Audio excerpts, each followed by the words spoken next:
monde. Alors bon, aujourd'hui on va faire la suite de l'entraînement de Kalumba. Il y a deux vidéos précédentes où j'ai expliqué un petit peu. Donc la première semaine, ça fait 3 semaines qu'elle est là, elle entame sa 3e semaine. La première semaine, on a vraiment appris à la connaître, qu'elle connaisse un petit peu l'environnement et ses copains. La 2e semaine, on a analysé beaucoup la jument morphologiquement, dans son fonctionnement, beaucoup à la longe, aux longues rênes. Et on a alterné entre le travail à pied longe et longue rêne, et on a alterné avec le travail au sulky pour voir comment elle se comportait au sulky. Donc comme dit dans les vidéos précédentes, Kalumba elle a beaucoup de qualités. C'est une trotteuse, enfin voilà, elle sait très bien trotter. Elle est assez bien cadencée. Son problème, c'est pas sa cadence.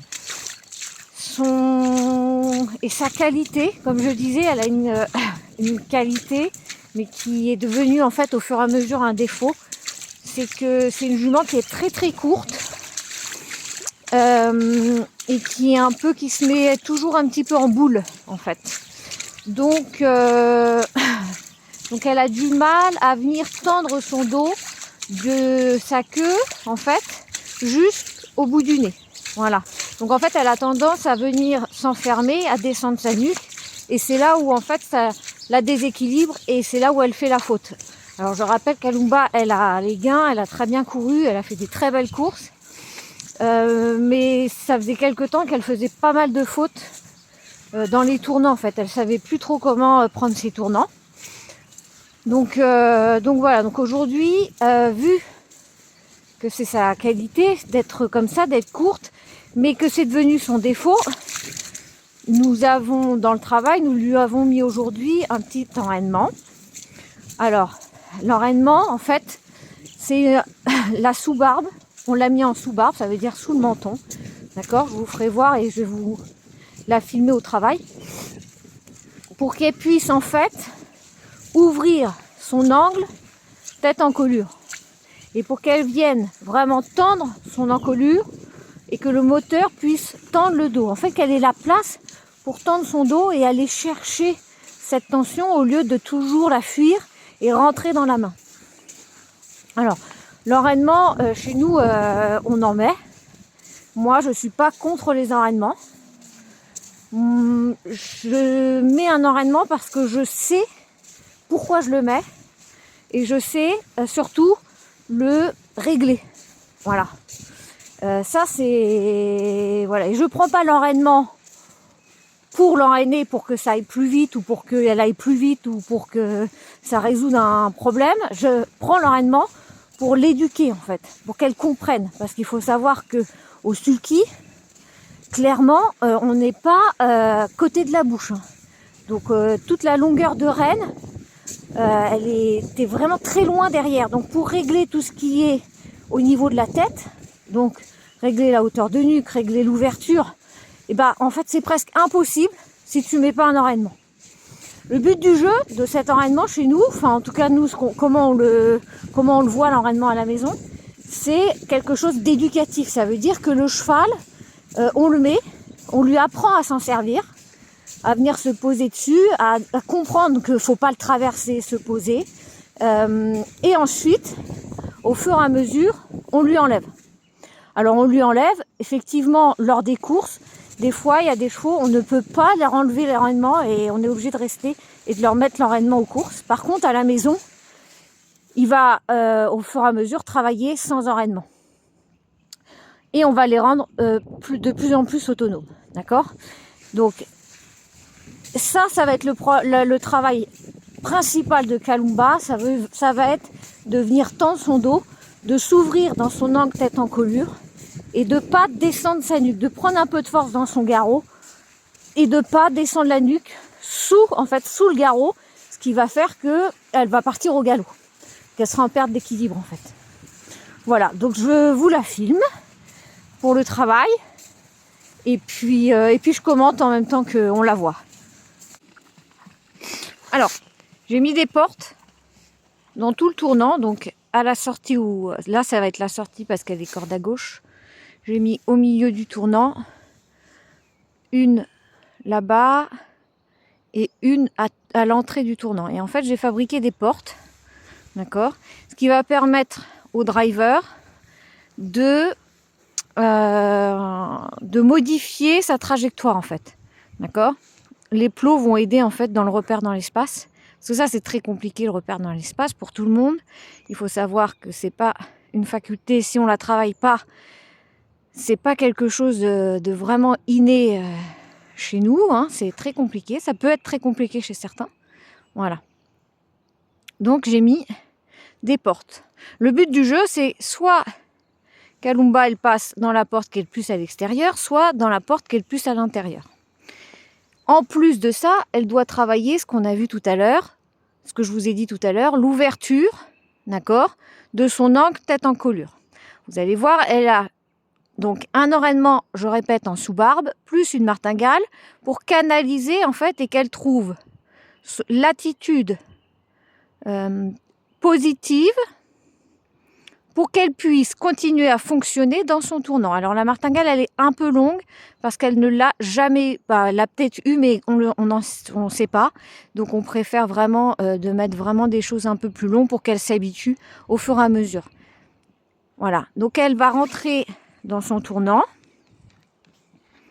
Voilà. Voilà. Alors on la voit déjà, elle bouge la tête, elle ne sait pas trop où mettre, la nuque est légèrement un peu trop haute, d'accord, parce que potentiellement, ce qu'elle fait, au lieu de s'utiliser de son enraînement, elle vient contre l'enraînement. Voilà.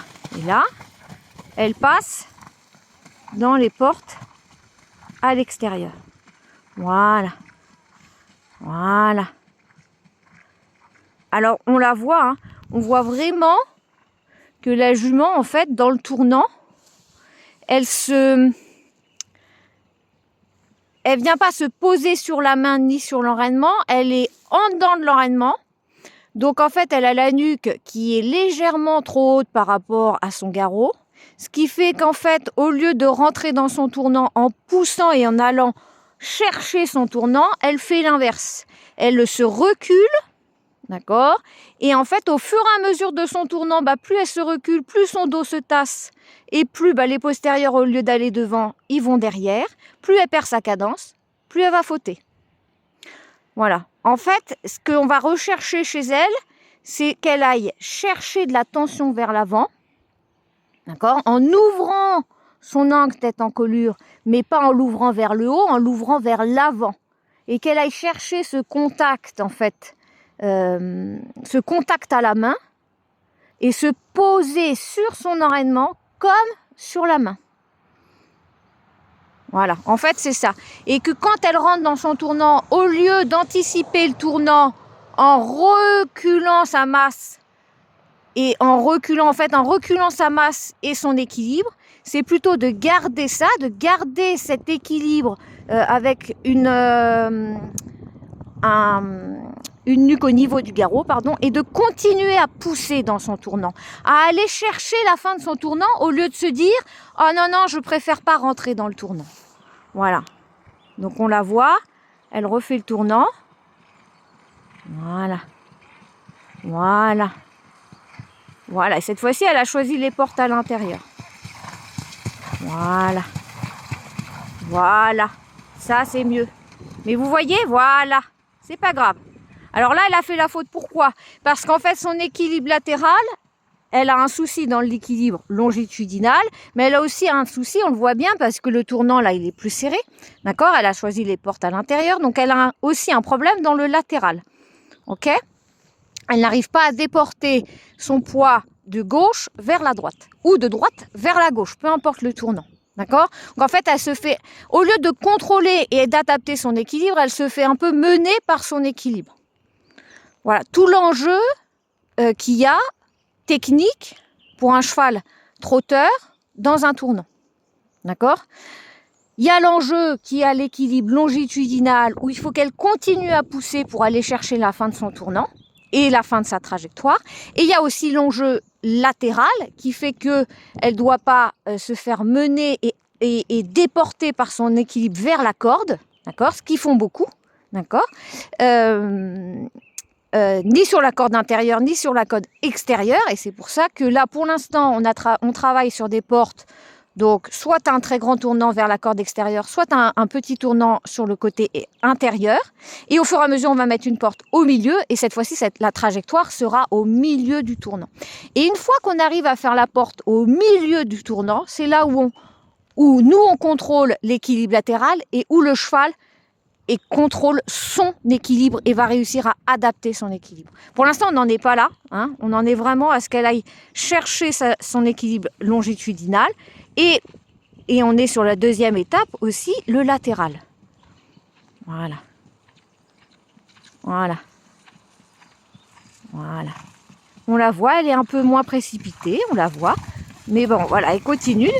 Au mi-tournant, hop, elle se met à la faute parce qu'elle vient se figer à gauche. C'est pas grave, voilà. Alors ça, c'est pas un travail en une fois. Hein. Ça, c'est un travail à répéter, re-répéter, re-répéter. Alors c'est pour ça on le fait à petite cadence. Effectivement, plus la vitesse va être élevée, plus ça sera difficile. Donc on le fait à petite cadence et il faut le faire le plus tôt possible.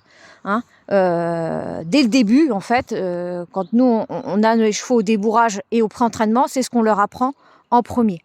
Voilà. Voilà. Donc nous on va continuer un petit peu l'entraînement. Elle va le répéter corde à gauche et puis elle va le répéter corde à droite. Et puis voilà, puis je vous mettrai la suite de ces entraînements, si cela vous intéresse. Allez, je vous laisse avec cette semi-pluie et semi-beau temps. À bientôt!